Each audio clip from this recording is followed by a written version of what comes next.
Lepo pozdravljam, Blaž Babič. Stranka Zedinjena Slovenija ima kar nekaj pobud na Ustavnem sodišču. Danes bi povedal nekaj o tem in lepo prosim. Hvala lepa za povabilo. V bistvu ste prvi medij, ki se lotil resno naših tem. Vsebina večjih pobud, 5 pobud, ki smo jih dali na Ustavno sodišče, se je začela decembra. Takrat je šlo za referendum o družinskem zakoniku in začeli smo že takrat, imeli smo novinarsko konferenco, na katero ni prišel noben medij, noben novinar, ampak je na YouTubeu dosegljiva. In takrat smo predstavili problem vsebinski, ki se tiče zakona o volilni in referendumski kampanji. Gre za vprašanje, kako enakopravno ali neenakopravno je omogočeno političnim strankam ali pa organizatorjem referendumskih kampanj nastopiti v medijih. Ugotovili smo namreč, da je zakon o volilni in referendumski kampanji skupaj z zakonom o Radiotelevizija Slovenija izrecno izključujoč za neparlamentarne stranke, oziroma točneje, vsebinsko se nanaša zgolj na pravila zakon na RTV Slovenija, torej na programih RTV Slovenija, pri čemer je pa treba vedeti, da RTV Slovenija pokriva zgolj okroglih 13% medijskega prostora, torej za ostalih 87% medijskega prostora pravzaprav ni pravil. Vsak zasebni medij, ki pokriva volitve, lahko po lastni želji odredi prostor in čas določenim skupinam in pri taki ureditvi se zgodi to, da izvenparlamentarne stranke so absolutno deprivilegirane. Dodatno se je zgodilo na Radioteleviziji Slovenija to, da je na Radiu Slovenija bila organizirana predstavitev na enakopraven način, torej vsi organizatorji referendumske kampanje so lahko nastopili v točno enakih časovnih razmerjih, dočim sta novinarki oziroma urednici Vida Petrovčič pa Mojca Pašek Šetinc na Televiziji Slovenija organizirali popolnoma nedemokratično, neenakopravno, diskriminatorno soočenje in zaradi tega sta tudi podlegli naši kazenski ovadbi, ki še do sedaj ni bila na žalost procesirana. In zdaj, če govorimo samo o tej naši prvi pobudi za oceno ustavnosti, torej ZVRK-ja, zakona o volilni in referendumski kampanji, moramo ugotoviti, da je Ustavno sodišče, na žalost, sklenilo, da se s to vsebino, torej ali so volitve organizirane na enakopraven način, ne bo ukvarjalo, zaradi tega, ker jim 26. člen zakona o Ustavnem sodišču omogoča, da se ne lotijo primera, pri katerem ni računati na rešitev pomembnega pravnega vprašanja. Če bi pa po naše Ustavno sodišče to vprašanje zagrabilo tako, kot je treba, bi pa lahko prišli celo do ugotovitve, da nobene volitve do sedaj, torej od leta 1994 dalje vsaj, pravzaprav niso bile demokratične, niso bile ustavne, niso bile enakopravne za vse nastopajoče, ker so bile vedno obstoječe parlamentarne stranke privilegirane do drugih, oziroma pravila sploh ne veljajo, niso določena za zasebne medije. To je prva pobuda, ki je bila, zaradi katere bomo šli na Evropsko sodišče za človekove pravice. Sledita pa še 2 odločitvi, ki jih bom zdaj povedal v nadaljevanju. Torej, ko so recimo potem je sledilo to, da je poslanec Janko Möderndorfer napisal nov družinski oziroma nov zakon o partnerski zvezi in ker poznamo referendumsko zakonodajo, smo vedeli, da 1 leto po odločitvi na referendumu Državni zbor ne sme sprejeti zakona, ki bi bil v nasprotju z odločitvijo ljudi na referendumu samem.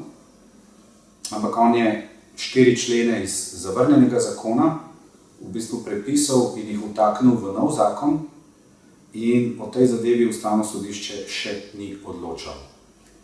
Tretja zadeva je bila, ko so policisti zbirali podpise za referendumsko pobudo zahtevo 40 tisoč podpisov, smo se vključili v kampanjo z našo pobudo za oceno ustavnosti zakona o referendumu in ljudski iniciativi, ki govori o tem, da mora 40 tisoč ljudi priti overiti pobudo na upravno enoto.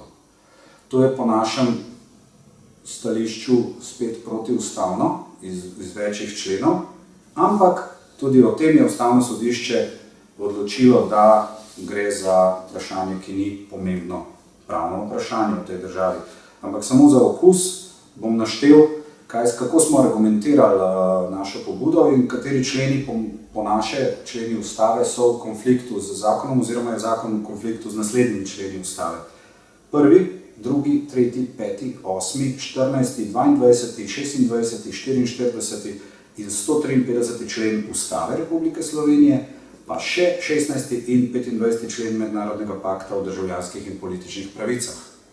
Če se pa vrnemo nazaj na zakon o volilni in referendumski kampanji, so pa v neskladju je zakon po našem prepričanju z 1., 2., 5., 14., 15., 22., 39., 44., 63., 67., 74. in 153. členom Ustave ter Mednarodnim paktom o državljanskih in političnih pravicah. Torej, kljub temu, da je toliko členov v konfliktu, v verjetnem konfliktu z zakoni, Ustavno sodišče reče, da od odločitve ni pričakovati rešitve pomembnega pravnega vprašanja.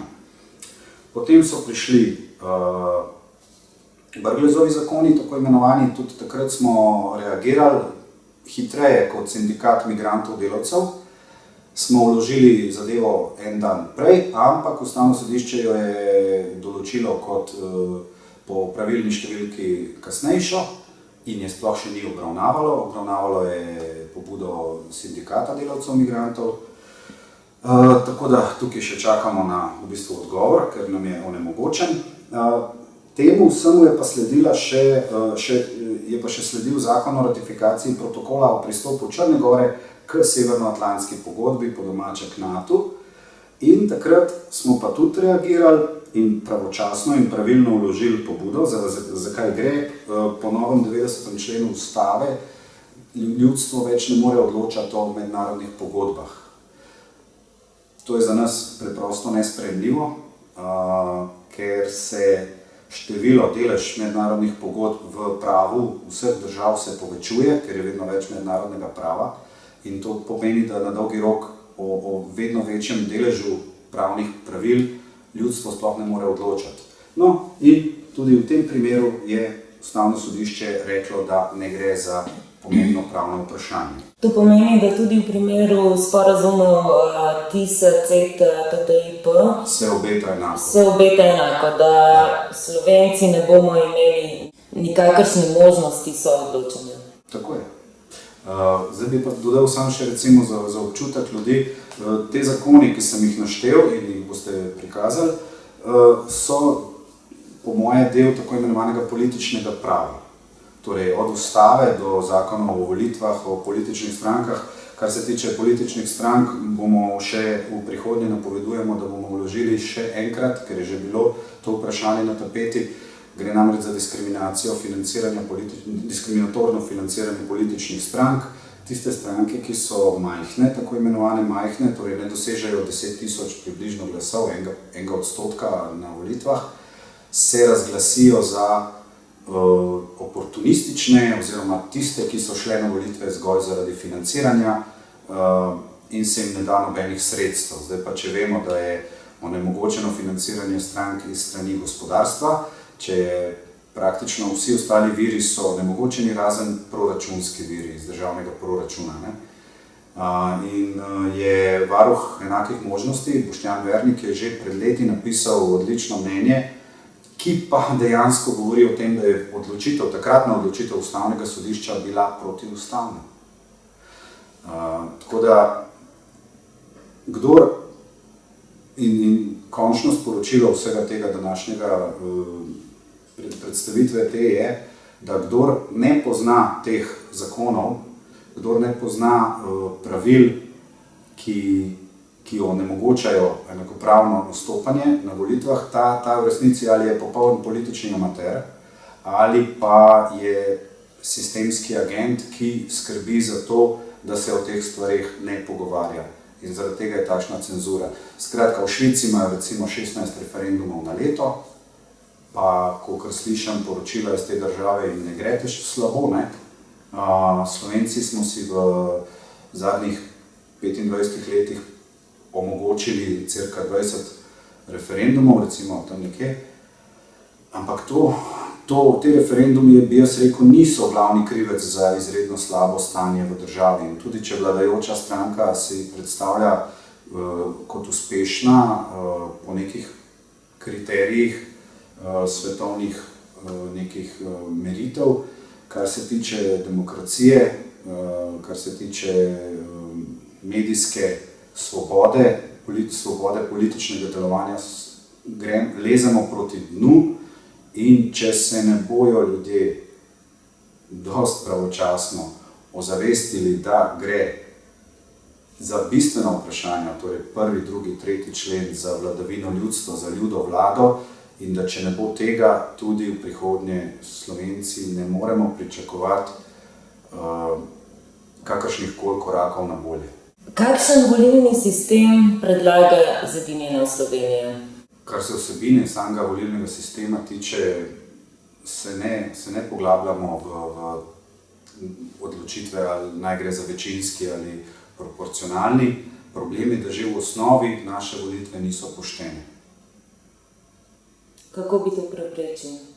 Enostavno z spremembo zakona o referendumu in volilni in referendumski kampanji tako, da bi se vsem, ki nastopijo, ki izpolnijo pogoje, bi se omogočilo enakopravno tako v javnih medijih, torej državnih medijih, kot v zasebnih medijih.